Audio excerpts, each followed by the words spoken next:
দেখারে বন্ধু, ওই না নদীর ঘাটে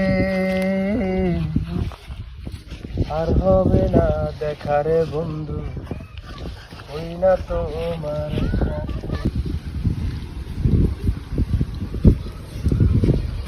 ভাইয়া ভাইয়া, তোমার জন্য সুখবর আছে ভাইয়া। আমার জন্য সুখবর? আমার তো এই দুনিয়াতে কোনো সুখবর পাওয়ার কোনো কিছুই নাই। কিসের সুখবর নিয়ে আইছস? আমায় তোমার জন্য পাত্রী দেখছি। আমার জন্য পাত্রী? হ্যাঁ পাত্রী দেখছি। না, এটা তো বিশ্বাসযোগ্য না। আমি নিজে চোখে দেখছি, আমি ওই যে দেখছি বিছনার নিচে আমায় পাত্রীর ছবি রাখছে। ঘটনা কি সত্যি? সত্যি ঘটনা ভাইয়া, আসলেই সত্যি? আসলে সত্যি ভাইয়া। এই দেখেন, দেখছস? আমি দেখছি, আমি এই যে ফটো লয়ে আইছি। কই চাই ফটো দেই তো? এই যে পাত্রী ফটো লয়ে আইছি। আরে বেটা কি এর, এটা পাত্রীর ছবি? এটা পাত্রীর ছবি? তুমি কি ছবি ভাইয়া? আরে বলো তো, এটা তুই ওই যে মায়ের 3 পিস কিনছে, ওই 3 পিসের ওই ভিতরে যে একটা কাগজ পায়, ওই কাগজের ছবি এটা নি। তা আমি কি জানি, এটা তো পাত্রীর মতো।